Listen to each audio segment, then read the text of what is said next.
Hello, everyone. Chip here. Wanted to give you guys a quick update on some of the, let's say, nonprofit type activities that are going around the state of Oklahoma, and some of the things that are being talked about, some of the initiatives, let's say, that are beginning to be discussed and that we want to push in 2026.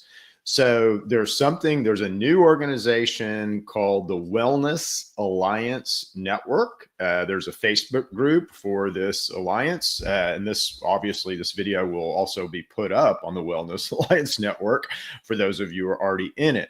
But if you know, and again, we want professional medical in this group. We want holistic practitioners. We want, really anybody who's trying to help other people, and who, let's say, uses holistic practices or is interested in holistic practices, we want in this Wellness Alliance Network. And the reason for that is we're going to use the Wellness Alliance Network to advocate, and we're going to use it to advocate for what holistic practitioners really need. So what do holistic practitioners really need? Well, again, they may or may not even want to be in the insurance system. Like right now, as a holistic practitioner, I don't want to be in the insurance system. It's a mess.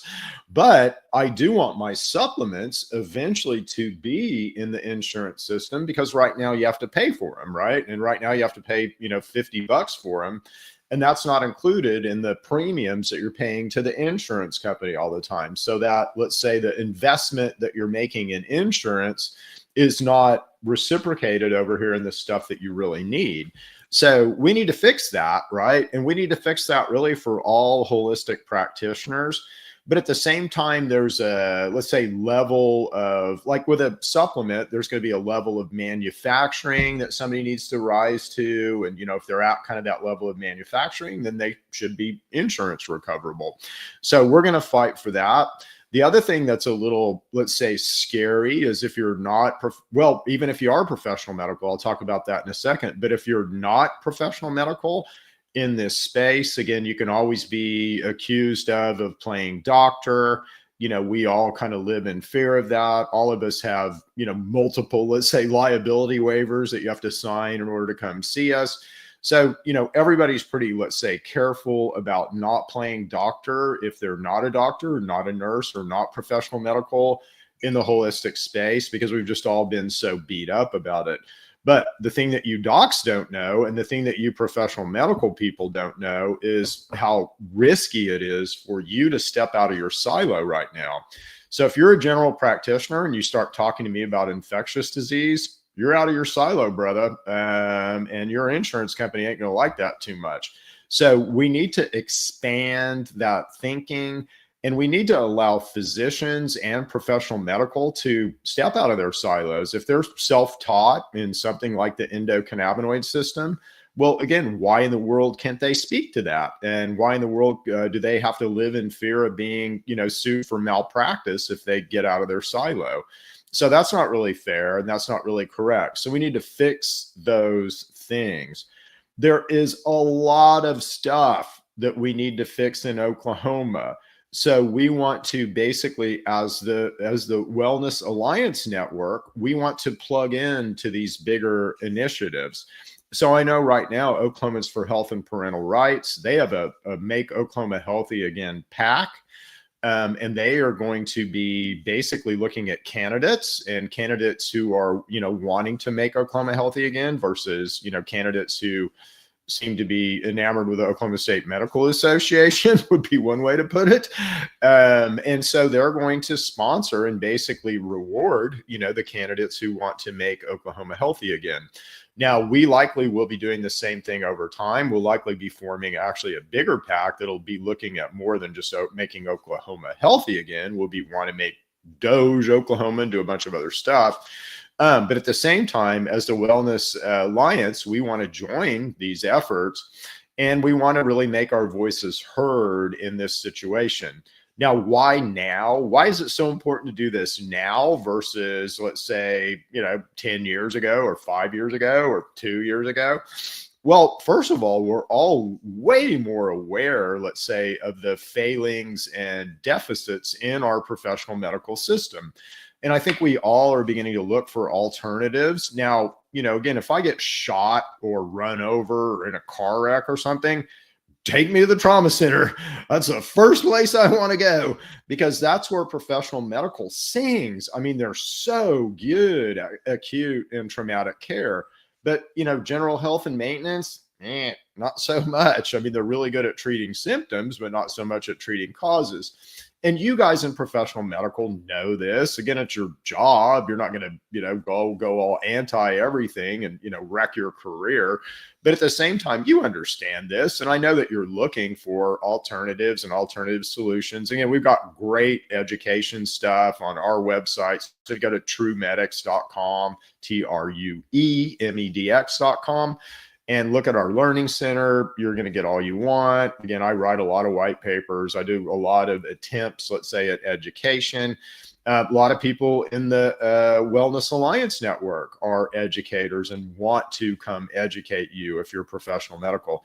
So if you're part of a big, let's say, physicians group, or, work for an Integris or a, St. Francis or St. John's over in the Tulsa area, or Mercy, again, there's lots of people who want to come try to help you and help educate you if you're a physician or nurse or something like that. So, but you need to be loud. You need to go talk to your EAP people or your HR people or your education people and let them know what you want here. Let them know that you want to be educated, and educated in a way that's truthful. That's the other thing. That's not going to, let's say, withhold information or silo information. And the people in our network aren't going to do that. So we've got a bunch of good people, a bunch of very knowledgeable people. We continue to add to that network all the time.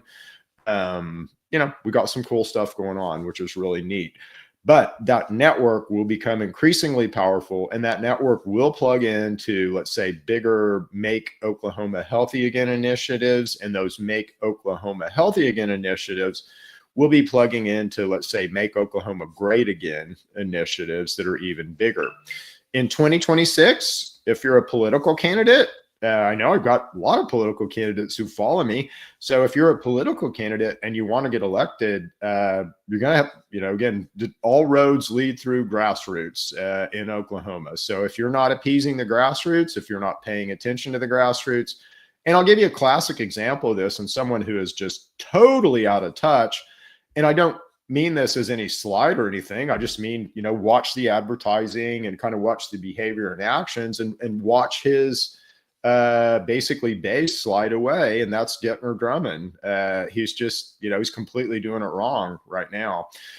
So anyway, you can watch kind of what it shouldn't look like over there. And then watch somebody who's really interesting right now is a candidate like Jake Merrick.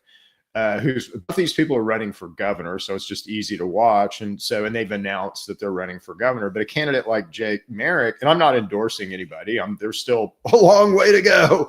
But a candidate like Jake Merrick is a grassroots candidate, right? So he's getting out, he's listening to what we want to say, he's talking to people in Oklahoma, he's really listening to what we have to say as we the people. He's not assuming he knows. He's going to go kiss some babies and say he's going to cut taxes and that's going to be, satisfy us. That's just not going to work in 2026 in Oklahoma anymore. You guys know that. You want a lot more promises than that. You want somebody who's going to doge Oklahoma. You want somebody who's going to make Oklahoma great again. You want somebody who's going to increase, our health. You want somebody who's going to, make our school lunches, from local farmers and ranchers. You want somebody who's going to fix the SNAP program. You want somebody who's not going to incent bad health, who's going to incent good health. You want somebody who's going to deal better with the tribes, right? So anyway, and I'm a tribal member, Chickasaw. So again, that's a hairball right now. It needs to be fixed. So we'll leave it there. But anyway, if you're not a member of the Wellness Alliance Network, go join it. We've got an upcoming meeting coming up, I think a week from Friday, this Friday. We're going to be talking about a lot of stuff in that meeting. We're going to get pretty tactical in that meeting. But if you're ready to start charging and tilting at some of these windmills that we need to tilt out here in Oklahoma, then come join us. We're going to be the right organization to be pushing, and we already are in the back channels. But again, no one in Oklahoma, if you want to be our governor, you need to talk to us. If you want to be our U.S. senator, you need to talk to us. If you want to be our U.S. Congress people, you need to talk to us. You need to hear what we have to say. Otherwise, we're not going to vote for you. And we're going to encourage the 500,000 or so people that we influence not to vote for you as well. Anyway, we'll leave it there for now. We'll be back with more information. I'll continue to give updates and stuff as we move along. One of the really important things that we have right now going on, and again, this is this may or may not be your issue, so don't turn me off if this isn't your issue. But we have just there's a group, let's say ORCA, that has just launched SQ 837, which is it's a marijuana cannabis reform state question. And it's really important. So the people behind the scenes, let's say in cannabis and marijuana, and I'm certainly one of those people, have been working for a long time to understand kind of what we did wrong, let's say here in Oklahoma, and how to get it right. But not get it right as far as the government is concerned, get it right as far as you're concerned. So again, how do we make this a win for patients and consumers? And then how do we translate that down to also wins for government and commercial industry and the hemp industry and all that? So we are absolutely working on that. 837 is an extension of that thinking. And believe me, a lot of work, a lot of significant forward-looking thinking has gone into SQ 837. So that's going to be launched for signatures in early August.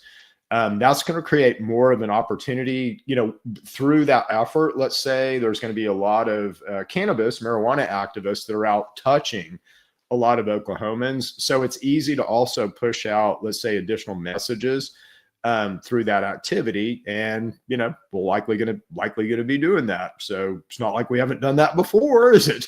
So anyway, we'll leave it there. So see you guys. We'll be back with updates as we move along, and go find some, if you want to carry 837 as a petitioner, talk to Jed Green, sign up at ORCA. So orca4ok.com.